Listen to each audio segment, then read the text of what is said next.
Indiana Fever, facing troubling Kelsey Mitchell development amid Caitlin Clark's absence.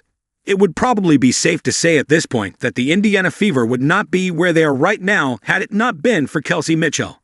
The Fever suffered a blowout loss on Tuesday in Game 2 of their WNBA Playoffs semifinal series against the Las Vegas Aces, 90-68. However, despite the lopsided defeat, Indiana still finds itself in a great position to advance to the WNBA Finals. The Fever are tied with the Aces, 1-1, after 2 games played, with the series shifting to Indianapolis for Games 3 and 4. Mitchell has been the Fever's focal point throughout the season, especially with cornerstone superstar Caitlin Clark limited to 13 games due to injury.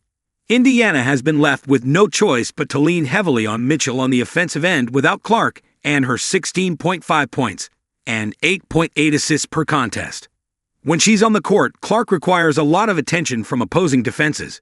Without the former Rookie of the Year in the picture, the opposition is able to focus more on Indiana's other offensive weapons, with Mitchell, in particular, standing out. Nevertheless, Mitchell has answered the call. She had a tremendous campaign in the regular season, averaging the career-high 20.2 points on 45.6% shooting, along with 1.8 rebounds, 3.4 assists, and 2.5 triples per game. Her strong play led to the former Ohio State standout being named an MVP finalist for the first time in her career. The 3-time All-Star has had to turn it up a notch in the playoffs. Her scoring output has increased to 23.4 points in 5 games played, including her 34-point explosion in Indiana's Game 1 win over the Aces. Mitchell struggled with her shot in Game 2, though, finishing with just 13 points on 4 of 14 from the floor in 31 minutes of action. This was easily her worst shooting performance over the past several weeks. Fever head coach Stephanie White spoke to reporters after the game, and she was asked to address Mitchell's tough night. The former Coach of the Year winner gave a brutally honest response. "I mean, the physicality." 1. White said, "She's like a little pinball. Sometimes I feel like she's getting pinned around everywhere. And also she's played heavy minutes for us. I thought she looked a little fatigued. There were some shots she typically makes that she didn't." White acknowledged the Aces' effective game plan against Mitchell on Tuesday night, which involved a lot of physical action against the 5'8" guard. At the same time, however, the Fever coach also admitted that fatigue may have been a factor in Mitchell's performance in Game 2. This could be a serious cause for concern for Indiana, considering how there's still a lot of basketball to be played from here on out. The Fever host the Aces at Gainbridge Fieldhouse twice in 3 days, Friday and Sunday, for Games 3 and 4. If the Aces win one of those contests, then there will be a series-deciding Game 5 in Vegas on Tuesday.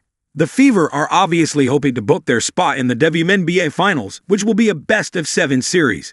If Indiana hopes to win its first championship since 2012, then it will have to play a minimum of 6 more games and a maximum of 10 over the next 3 weeks. This puts Mitchell in a tight spot. As Indiana's best player, she has no other choice but to play through the fatigue and go out there every single game as the teams know one option on offense. Over the course of the season, Mitchell has proven that she's capable of doing the same. But there's no denying that the level of intensity in all aspects increases significantly in the playoffs. The Fever also cannot ignore the risk of injury for Mitchell, who's now averaging 32.4 minutes per game in the playoffs. The 29-year-old is as durable as they come. She has not missed a single game for Indiana in the past 3 seasons, and the Fever will need her to keep this incredible streak going the rest of the way. Coach White deserves a lot of credit for keeping Mitchell's usage rate at a manageable level. However, even White herself has already indicated that her star guard is dealing with fatigue. At this point, though, they have no other choice but to ride the wave.